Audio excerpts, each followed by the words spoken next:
नमस्कार।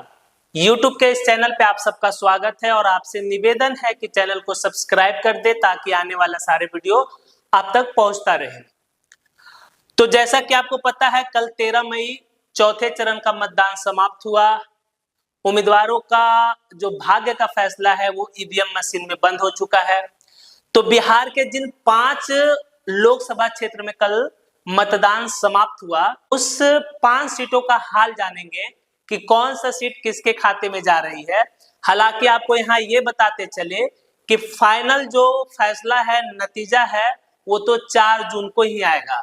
लेकिन सभी उम्मीदवार और सभी पत्रकार हो या राजनीतिक पंडित हो या राजनीति में इंटरेस्ट रखने वाले लोग हैं, सभी लोग अपने फीडबैक के अनुसार मतदान समाप्ति के बाद अपना अपना गणित ठीक कर लेते हैं और उस गणित के आधार पर यह अनुमान लगाते हैं और वोटरों का जो प्रतिक्रिया होता है, फीडबैक होता है, उसके आधार पर यह अनुमान लगाया जाता है कि सीट किसको जा रही है, किसके पक्ष में मतदान हुआ है और किसके विरोध में मतदान हुआ है।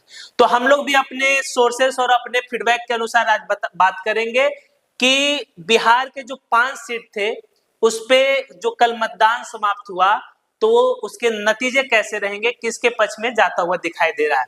हालांकि जो मतदान प्रतिशत था कल का वो कुछ ज्यादा उत्साहवर्धक नहीं था। लोगों से अपील है कि मतदान जरूर करें, मतदान महादान है, तो आप निकले, चाहे आप जिसको वोट करें लेकिन मतदान करें।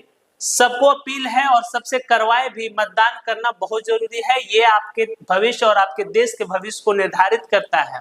इसलिए आप सबों से निवेदन है कि मतदान जरूर करें। 5 सीट में बड़े बड़े दिग्गज चुनाव लड़ रहे थे। एक तरफ गिरिराज सिंह, जिसको हिंदू सम्राट कहा जाता है, फायर ब्रिगेड नेता, फायर ब्रांड नेता कहा जाता है। दूसरी तरफ गृह राज्य मंत्री नित्यानंद राय, तो तीसरी तरफ थे गोपाल जी ठाकुर। ऐसे कई दिग्गजों का भविष्य कल ईवीएम में बंद हो गया। ललन सिंह जिस सीट पे बहुत ज्यादा भौकाल रहा, उनका भी भाग्य ईवीएम मशीन में बंद हो गया है। तो चलिए शुरू करते हैं कि कल का जो मतदान प्रतिशत रहा। तो सबसे पहले हम लोग देखेंगे कि कल का चौथे चरण का मतदान कैसा रहा, किस जिला में सबसे अधिक मतदान हुआ और कहां सबसे कम मतदान हुआ। ज्यादा मतदान हुआ वो बेगूसराय में हुआ। यहां से गिरिराज सिंह मैदान में है। समस्तीपुर में हुआ, उसके बाद दरभंगा में 56%, उजियारपुर में 56% और मुंगेर में 55%। मुंगेर का मतदान सबसे कम रहा, जबकि राजनीति में सबसे ज्यादा माहौल जो गर्म किया वो मुंगेर लोकसभा क्षेत्र है। कारण भी अनेक है, चलिए बात करेंगे एक एक सीट से। तो आप जानिए, वीडियो को अंत तक देखिए और अपनी प्रतिक्रिया कमेंट में दीजिए। तो सबसे पहले शुरू करते हैं दरभंगा लोकसभा क्षेत्र। देखिए, दरभंगा लोकसभा क्षेत्र मिथिलांचल का हृदय है और यहाँ जो लड़ाई था वो कांटे की लड़ाई थी। अब इस कांटे की लड़ाई में एक तरफ एनडीए के तरफ थे गोपाल जी ठाकुर, तो वहीं दूसरी तरफ थे ललित यादव, आरजेडी से ललित यादव यहाँ के स्थानीय विधायक भी हैं और उस दूसरी तरफ गोपाल जी ठाकुर यहाँ के वर्तमान सांसद हैं। लड़ाई फंसता हुआ नजर आया। ये सीट पिछले बार 2019 और 14 में एनडीए ने बड़े मार्जिन से जीत हासिल की थी, लेकिन इस बार का जो सिनारियो था वो बिल्कुल अलग था। लोकल उम्मीदवार और यादव कैंडिडेट होने के कारण लड़ाई मुश्किल में फंस गया गोपाल जी ठाकुर का। लेकिन हुआ क्या है कि अंत में मोदी जी की रैली ने इस लड़ाई को संभाला है और लड़ाई को कांटे की टक्कर मिलाया और ये जो सीट है यहाँ पर 50-50 का चांस बन गया है। हालांकि आपको ये बताते चले कि दरभंगा लोकसभा क्षेत्र जो है वो ब्राह्मण और यादव बहुल क्षेत्र है, लेकिन यहाँ मुस्लिम मतदाता बड़ी संख्या में है। पिछले चुनाव में क्या हुआ था कि मुस्लिम उम्मीदवार महागठबंधन के तरफ से था, तो जो हिंदू मतदाता थे, अन्य पिछड़ी जातियां जैसे यादव भी थे और कुशवाहा जाति, हिंदू के नाम पे सारे वोट एनडीए के पक्ष में पड़े। लेकिन इस बार क्या हुआ कि हिंदू उम्मीदवार महागठबंधन ने उतारा और खास करके यादव उम्मीदवार थे ललित यादव, वहां के बड़े जमीनी नेता माने जाते हैं, इनका अच्छा पकड़ है। तो इसने लड़ाई को रोमांचक बना दिया, क्योंकि जो कुशवाहा वोटर्स हैं और जो यादव वोटर्स से खुलकर ललित यादव के पक्ष में वोट मतदान किए हैं। वहीं मुस्लिम मतदाता भी महागठबंधन के पक्ष में मतदान किया है।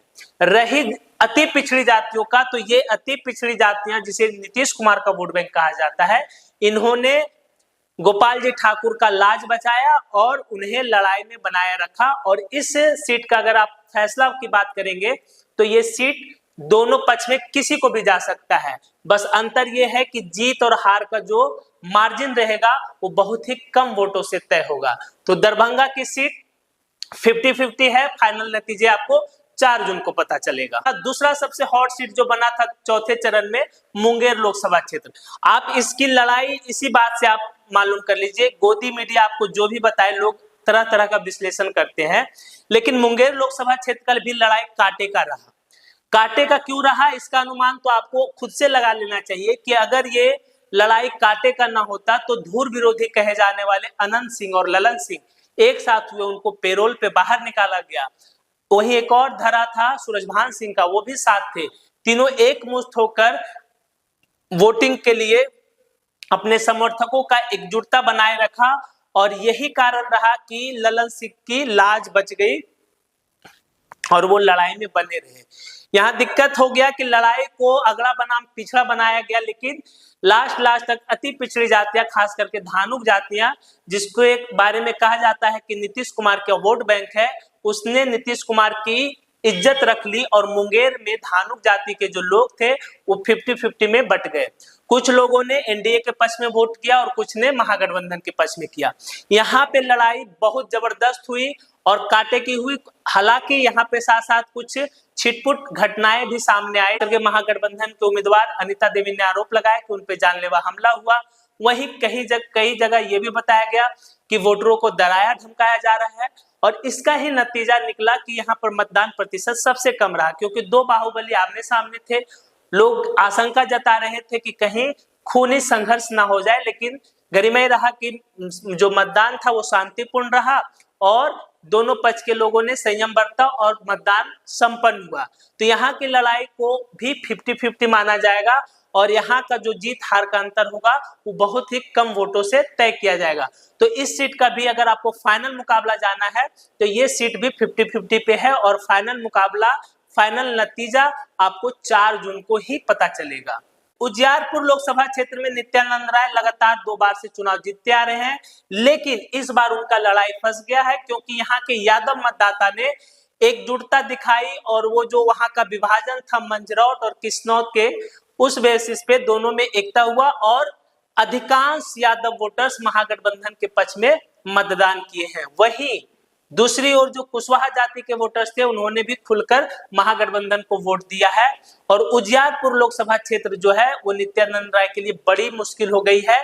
और यहाँ का परिणाम की बात करें तो यहाँ की सीट 60-40 पे है। 60% है कि आलोक मेहता यहाँ से बाजी मार ले जाएंगे और 40% पे नित्यानंद राय का है। तो ये महागठबंधन के पक्ष में जाता हुआ ये पहला सीट है 5 सीटों में और इसको 60-40 के रेशियो में रखा जाएगा।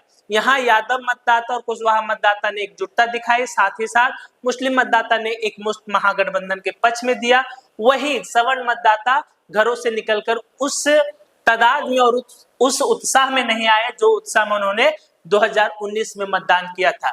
यही कारण है कि यहाँ नित्यानंद राय पिछड़ते नजर आ रहे हैं और 60 का रेशियो आलोक मेहता के पक्ष में जा रहा है। बेगूसराय का जो मार्जिन था, पिछले चुनाव में बेगूसराय में एक बड़ी जीत हासिल किए थे गिरिराज सिंह ने। नतीजा था क्योंकि वहां पर महागठबंधन एकजुट नहीं था, एक तरफ कन्हैया कुमार थे तो वहीं दूसरी तरफ तनवीर हसन ने लड़ाई को त्रिकोणीय बना दिया था। लेकिन 2024 का जो लड़ाई रहा, बेगूसराय का जो वोट प्रतिशत भी आपको पता है कि सबसे ज्यादा वोटिंग बेगूसराय में हुआ और यहाँ का भी लड़ाई कांटे का टक्कर है। बेगूसराय की जो जीत है वो गिरिराज सिंह जीत जाएंगे, लेकिन मार्जिन बहुत ही कम होगा। तो बेगूसराय की लड़ाई को अवधेश राय ने अच्छा खासा रोमांचक बनाया और अच्छी तरीके से इस लड़ाई को लड़ा। ये सीट बीजेपी के पक्ष में जा रही है, बेगूसराय की सीट फिर से बीजेपी जीत रही है, लेकिन मार्जिन बहुत ही कम रहेगा। समस्तीपुर का जो लड़ाई था वो एक तरह से गजब की लड़ाई था। समस्तीपुर का जो उम्मीदवार थे वो दोनों एक ही कैबिनेट के मिनिस्टर, एक तरफ अशोक चौधरी की बेटी संभावी चौधरी थी तो दूसरी तरफ सन्नी हजारी, महेश्वर हजारी के बेटे।